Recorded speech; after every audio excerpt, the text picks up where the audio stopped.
A pesquisa, como você mencionou bem, tem essa vírgula ali a se dizer na pesquisa com relação ao direcionamento, como vem sendo uma prática comum nas últimas pesquisas e que nunca foi. Que eu me lembro e creio que vocês também não tinham esse histórico de áudio em pesquisa ou mesmo de direcionamento. Mas o que está bem claro é uma coisa que fica clara também, né, quando os artistas da Globo falam, né? Ah, vão fechar as urnas do Nordeste porque veio para salvar a democracia. O Nordeste, ele salva o Brasil e não se salva? É assim que funciona? Então,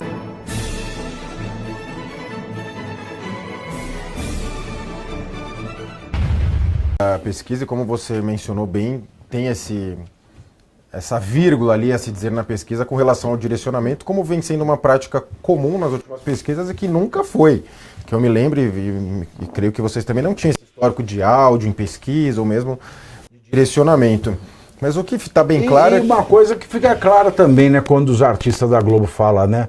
Ah, vão fechar as urnas do Nordeste porque veio para salvar a democracia. O Nordeste, ele salva o Brasil e não se salva? É assim que funciona? Então, aparentemente seria nesse sentido, né? Salva a democracia, mas inclusive lá para os seus representantes acaba tendo representantes muito ruins que não fazem por merecer. Agora, sempre me causa estranheza também nessas pesquisas, o eleitor de centro, né? Ele é o eleitor puro de centro, centro-esquerda, centro-direita, né? Eu acho que às vezes a pessoa acorda e fala, hoje eu sou centro-esquerda, aí à noite, a depender do que acontece no dia, puxa, acho que eu sou centro-direita, porque é uma linha tão tênue, né? O centro, centro-esquerda, centro-direita, até porque considerando que nessa grande classificação direita-esquerda, a nossa própria direita muitas vezes aprovam pautas, vídeo agora, que são consideradas de esquerda. Talvez o ápice seja o PL da misoginia, onde no Senado todos os senadores que se dizem de direita, grande parte deles apoiaram o projeto. Então é uma direita feminista, é confuso esse espectro. Em verdade, os grandes representantes da direita falam genericamente a favor da família, contra as drogas, contra o aborto, e uma vez dentro da máquina ali muitos passam por uma mudança muito grande na sua atuação e voltam depois de 4 ou 8 anos no caso do Senado. O que está claro é que a eleição vai ser no detalhe, né, como diz no futebol, né, Pavel? Porque vai ficar a questão do Flávio com o Banco Master. A gente até fica em dificuldade de saber se tem mais coisas, porque não é comum nessas investigações e nesse vazamento, quando começa a querer fritar um personagem, tem um ato único, né? Foi só a questão do áudio. Então a tendência é que possa vir a ter mais coisas e a gente vai precisar mensurar como vai ser esse impacto. Porque lembra, veio o áudio, aí a campanha do Flávio correu para falar e depois veio o que encontrou, e aí pode ser que apareçam fotos. Então o normal nesse tipo de fritura pública de alguém é a coisa ser parcelada, né? Você solta uma vez, a pessoa se justifica, solta outra, e há alguns grupos aí dando a entender que há mais coisas. E são vários celulares do Vorcaro, vazamentos seletivos, então pode ser que saia mais coisa. Não é nem vazamento, né? O que aconteceu é que tem lá o pau para toda a obra do Vorcaro, que é o Thiago Miranda, que é ele que está mandando os prints para o Intercept. Então não é nem reportagem, o cara manda e o povo lá floreia, fala que é jornalismo, mas não é. E devem estar muito irritados, porque o Vorcaro fica assim, poxa, eu dei uma dinheirama para fazer esse filme agora, e os negros vêm falar mal de mim, que é CPI de Master, o quê? Vaza lá, Pinter! Aí vai lá o Pinter, piparipó, entrega para o Intercept. Agora, nós temos também uma investigação em curso. Nós vamos ter uma campanha pela frente. Nós estamos na pré-campanha ainda. O Flávio não derreteu aquilo que esperavam que ele derretesse. Sim. Aliás, o cenário que a pesquisa mostra é um cenário de incerteza. Tanto Lula quanto Flávio podem ser eleitos. O que vai aparecer de coisa do PT não se sabe. Ao longo da campanha. E ao longo da campanha não há mais tempo para reverter. Então, de fato, os cavalos estão na pista. Estão na pista e há de se observar também a questão do Zema, que muita gente criticou o Zema, o próprio Flávio chegou a falar que ele foi precipitado, mas isso tudo está dentro do jogo político, né? Em verdade, para o Zema e para o Caiado, eles gostariam, nunca vão assumir isso, mas que o Flávio desidratasse para um deles crescer, mas tudo leva a crer que eles não terão essa força. O Partido Novo tem por hábito lançar o seu candidato, acho que vai manter até o fim o Zema. Agora ele já ele já ficou mais morno no discurso contra o Flávio, está esperando, né? Está em compasso de espera, mas é importante que tenha esses candidatos que, ainda que eu discorde que eles sejam direita, eles que se coloquem mais na questão da direita, né, contra o PT, que tenha mais candidatos, até para poder dividir as batalhas ali com Lula, bater mais, né, expor o petismo, o lulismo, deixar menos tempo para a esquerda também, porque certamente a esquerda deve ter algum outro candidato, então é importante que saiba fazer esse jogo nos debates, é importante que você tenha mais de um candidato do mesmo lado.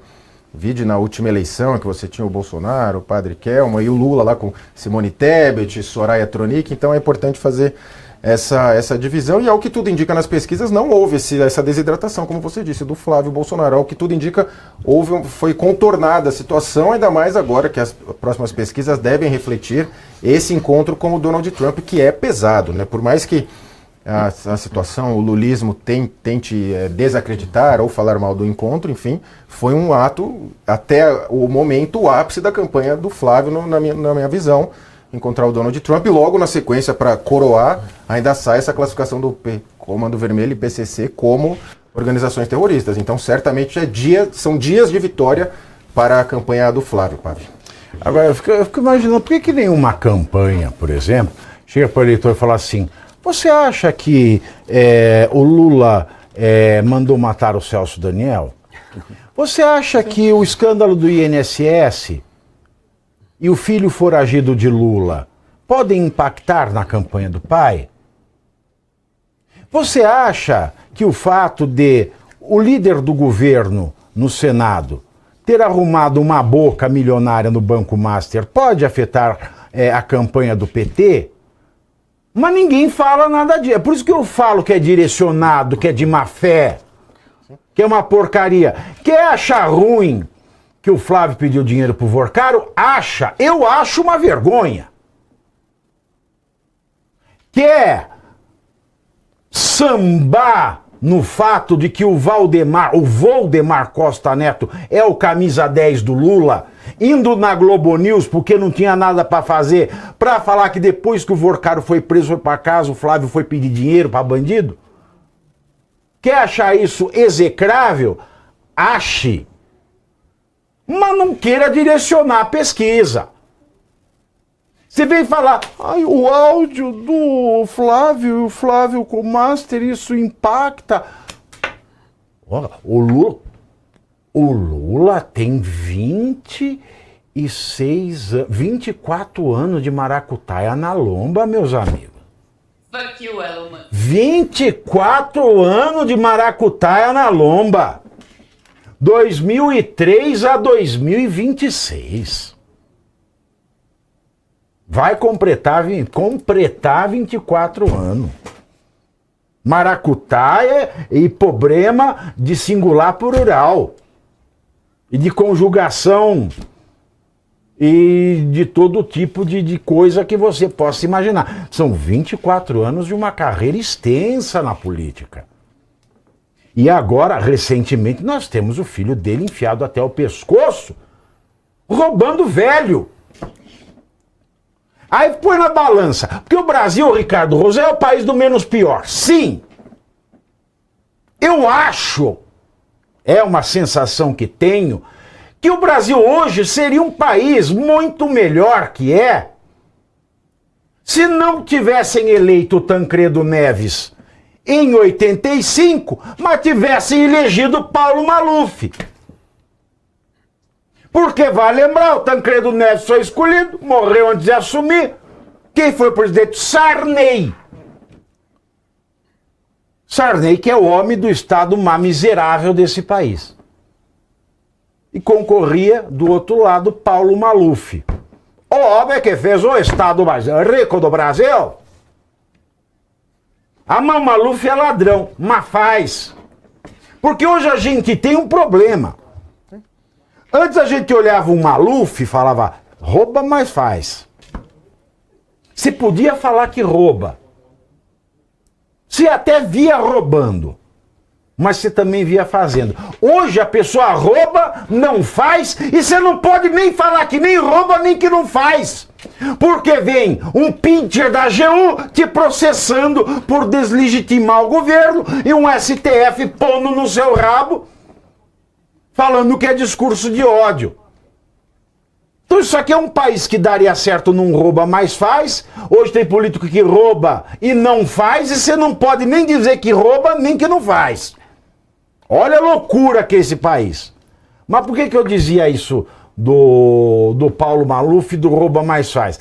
Porque, meus prezados amigos e minhas prezadas amigas, eu estava falando aqui da carreira do Lula. Da vasta ficha que ele tem na política. No Brasil, apesar da gente não poder falar, a gente tem que se nortear pelo menos pior. Porque hoje, na corrida presidencial, não tem alguém que seja santo, não tem ninguém que seja um exímio administrador. Porque de um lado, Flávio nunca foi administrador. E de outro, Lula é um administrador que nós conhecemos muito bem. Então nós temos que pôr na balança o que é menos pior. E para mim o Lula é insuperável. Insuperável em incompetência, em mentira, em disfarçatez, em psicopatia. O Lula para mim é insuperável no que há de ruim na política. E olha que no Brasil o páreo é duro, hein, Ricardo? Pavinato, se é que podemos dizer assim, mas olhando pelo viés positivo desta pesquisa direcionada, é Flávio e Lula Bolsonaro. Mesmo direcionada, você percebe que não há espaço para uma candidatura no meio. Você vê que o Flávio perde, aí, considerando margem de erro e tal, pode ser que nem tenha perdido, mas perde um pouco dessa pseudo-centro-direita, e Lula se mantém. Ou seja, a eleição vai ser decidida novamente por um percentual pequeno de pessoas do centro do espectro político, que estão mais preocupadas com o seu dia a dia, com a segurança pública, com a escola do filho, com a saúde, do que com qualquer outras coisas. Muitas vezes não tem nem acesso a isso, a essas informações. E não cresce Zema, que Zema para mim está desidratando, depois desse confronto das palavras que desferiu contra Flávio Bolsonaro, se queimou inclusive no próprio partido, corre até risco de nem legenda eventualmente ter, já correu para conversar com Caiado numa possibilidade de uma aliança já no primeiro turno, que há pouco tempo não era viável, agora já se tornou, e mesmo assim não vai a lugar nenhum essa soma. Flávio é o candidato que está consolidado. Lula é o candidato do outro lado. Não sei que Lula não seja candidato por 1 milhão de fatores, tomara que isso aconteça, mas em não acontecendo é Lula e Flávio Bolsonaro, ô Pavinato. Não tem espaço para uma terceira candidatura ali. E a eleição de novo vai ser decidida no detalhe. Infelizmente, a gente vai ter que escolher aí entre o A e o B. E de novo, como você falou, eu com todas as palavras e acho que faço minhas suas palavras, e o brasileiro de bem, pagador de imposto, trabalhador, também faz. Lula não dá. Nós não aguentamos mais um próximo mandato. Então, se tem ou não tem mais coisas que podem aparecer, vem uma Copa do Mundo agora, mês de junho praticamente é Copa do Mundo, mês de Copa do Mundo, vai todo mundo falar de Copa do Mundo, assistir Copa do Mundo, as notícias políticas vão diminuir, aí vem julho, convenções partidárias, e aí as alianças intensificam-se para saber quem vai estar de que lado, como as coisas vão acontecer, se de fato terá uma candidatura do Caiado ou não, se Zema vai ou não vai, mesmo com essa meia dúzia de 2, 3, 4 pontos percentuais aí na pesquisa, mas é um fato, se o segundo turno das eleições, se nada mudar, é Flávio Bolsonaro e Lula. E no segundo turno, o eleitor que está no Caiado, que está no Zema, que está em outros pequenos candidatos aí que estão 1%, 0%, sei lá quantos por cento, vão com Flávio. Ah, mas é esse... Terminou o vídeo, mas agora começa a parte que realmente importa. Entender o que está acontecendo nos bastidores da política brasileira. Todos os dias, às 7h30 da noite, 19h30, eu entro ao vivo no canal do Metrópolis no YouTube para analisar os fatos do dia, os discursos, as decisões e os impactos de cada movimento em Brasília, com convidados especiais, debate e análise direta. Pavinato 7h30, ao vivo, no canal do Metrópolis no YouTube.